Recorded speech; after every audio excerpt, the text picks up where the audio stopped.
شايفين القرمشه دي؟ طب سامعينها كده؟ ده سمك فيليه كريسبي مقرمش من بره وطري من جوه والطعم تحفه. يلا بينا نشوف الطريقه مع بعض خطوه بخطوه. بسم الله. اول حاجه معانا سمك فيليه متقطع، هنبدا نجهزه وننقعه في تتبيله لذيذه. المكونات بسيطه خالص. توم، يعني حوالي 4-5 فصوص توم، ملح، فلفل اسود، معلقه كزبره، معلقه كمون. هنزل بيهم كلهم كده على التتبيله. هبقي بس شويه من كل حاجه عشان هعمل يعني جزء تاني للتتبيله. حبه ملح هنا، حبه كمون، وهنزل بعصير ليمونه كامله. انا عامله الفيليه حوالي نص كيلو. اي نوع فيليه، ده قشر بياض. وهنزل بحوالي معلقه خل، وهنزل بمعلقه هريسه. انا مش حاطه شطه، حاطه هريسه كده، فلفل احمر انا عاملاه في البيت، يعني مش حامي قوي. وهقلبهم كده كويس. هقلب التتبيله كويس واسيب السمك فيها شويه يشرب الطعم.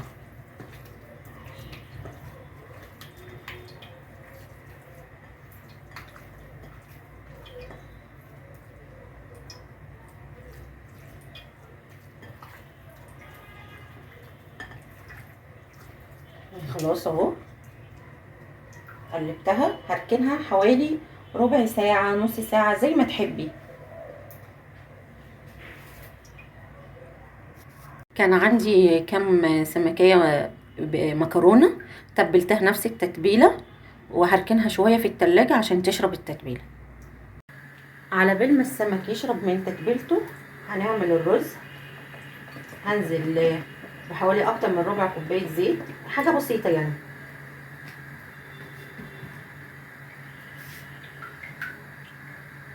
هيسخن وهنزل بصلة متقطعة رفيع،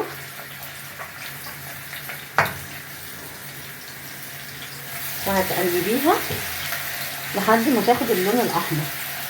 بصي بتخليه البصلة لونها احمر. هنزل بالتوابل، كمون وفلفل اسود، وهنزل بمعلقة كركم. نسيت الكركم. هنزل بمعلقة كركم، وهنزل بالملح. هسيبه يتقلب تقلبتين كده مع التوابل، البصل مع التوابل. وهنزل بالرز. انا هنا عامله حوالي 3 كوبايات رز.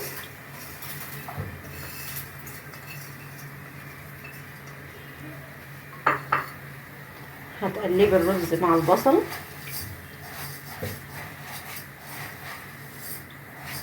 هتشمعي الرز وتحمريه تحميره حلوه كده عشان يطلع لك رز صياديه مفلفل.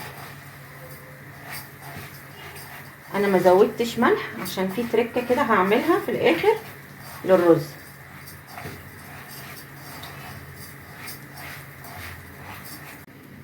هنا خلاص الرز اتشمع كويس خالص. هنزل بقى بالتركه بتاعتي في رز الصياديه، معلقه مرقه دجاج، وهنزل بالميه السخنه.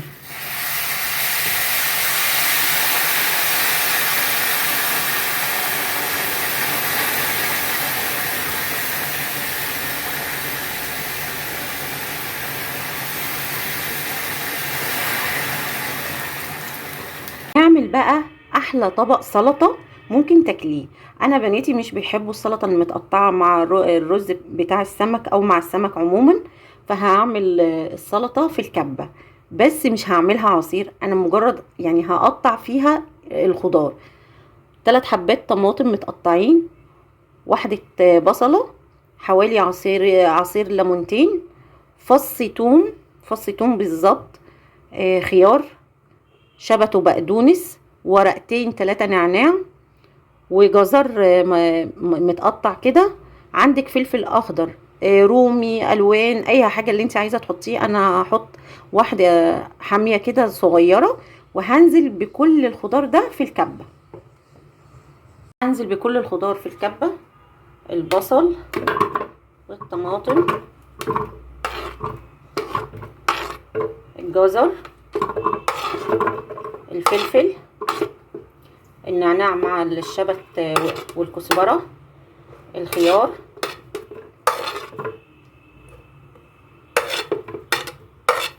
وحوالي فص الثوم، وهعصر الليمون.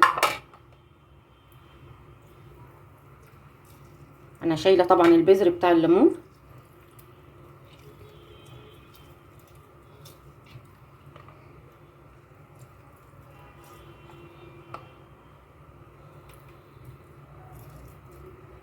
هتحطي معلقه صغيره ملح، معلقه كزبره،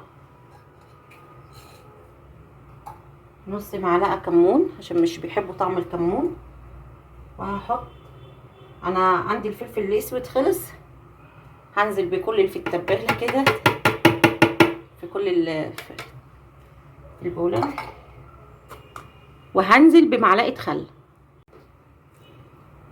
معلقه خل اهي. هضرب كل الخضار ده ضربه ونص بالظبط، هلاقيه اتقطع كده قطع صغيره مفرومه، حاجه بسيطه مش دايبه، هيبقى طبق سلطه حلو قوي. ادي السلطه بعد ما عملتها، طعمها تحفه، طعمها خرافه. جربيها بالطريقه دي، هتعجب ولادك قوي وهياكلوها. بسم الله، طعمها حلو قوي.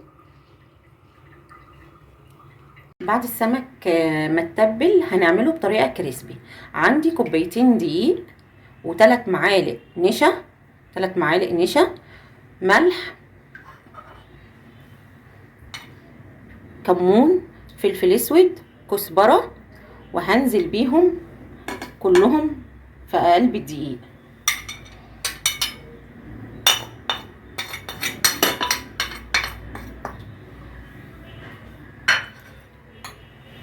هقلبهم مع بعض، كل حاجة هقلبها كده مع التانية، وهقسم الخليط ده.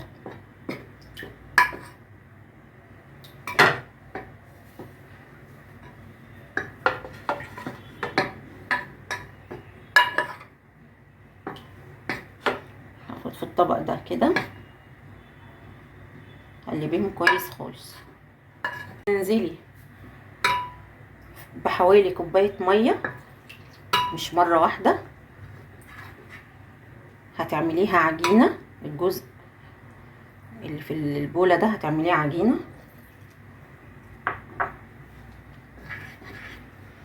بصي، هتخليها عجينة سايلة، يعني اخف من عجينة الكيكة، حاجة بسيطة.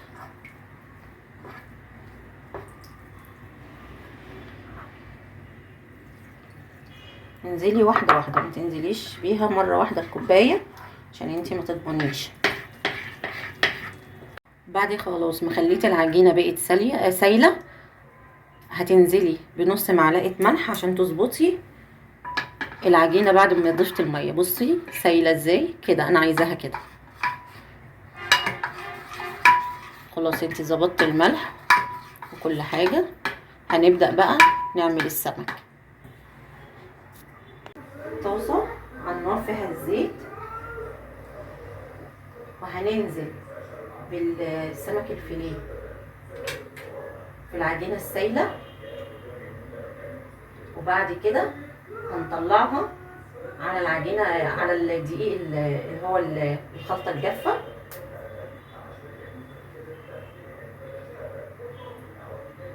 ان الزيت على نار عالية الاول، واول ما احط السمك هيبقى على نار متوسطة عشان السمك ياخد اللون الذهبي ويستوي حلو.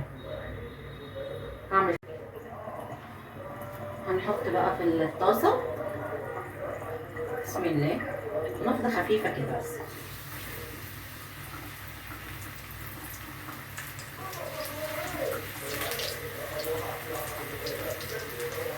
زي ما اتفقنا النار متوسطه.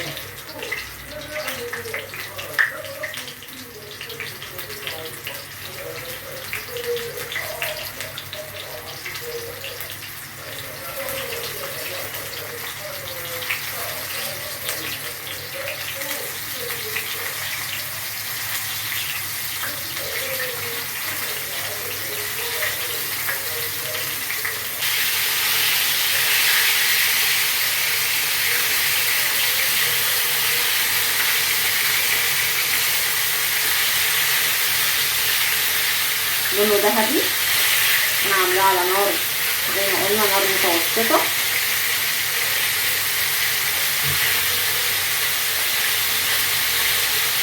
الزيت زي ما هو فاتح، مش هيغمق طبعا، مع الفيليه مش هيغمق، ومع الخلطه دي والطريقه دي مش هيغمق زيت السمك. انا كده خلاص هو اخد اللون على الناحيتين واستوى على طبق في مناديل عشان لو في اي حاجه من الزيت يتصفى.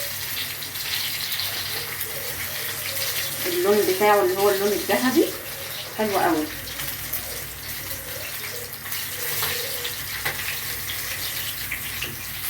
انا كده هطلع اخر شويه في الفيليه،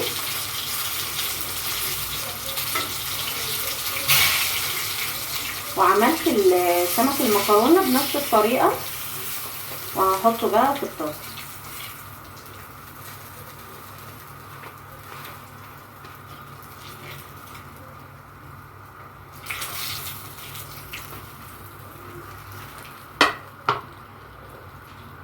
هنزل بسمك المكرونه كده،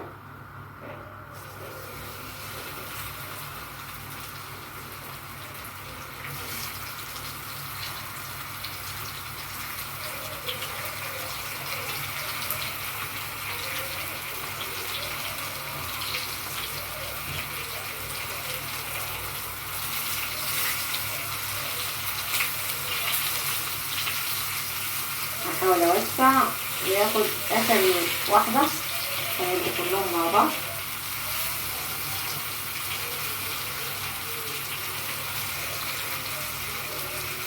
بس كده، واشيل كل الحاجات اللي على البوتاجاز دي.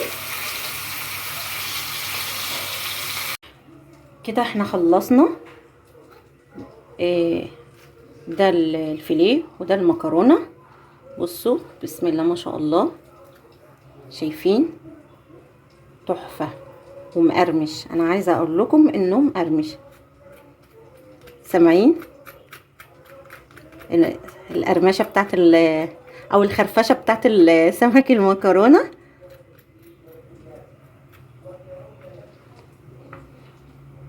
بصي بقى يا ست الكل، اهو بسم الله ما شاء الله، طري من جوه حلوه قوي ومقرمش من بره. جربوا الوصفه دي وقولوا لي رايكم في التعليقات، ولو عجبكم الفيديو ما تنسوش تعملوا لايك وتشتركوا في القناه وتفعلوا الجرس علشان يوصل لكم كل جديد. اشوفكم في وصفه جديده ان شاء الله من خلطه زوز.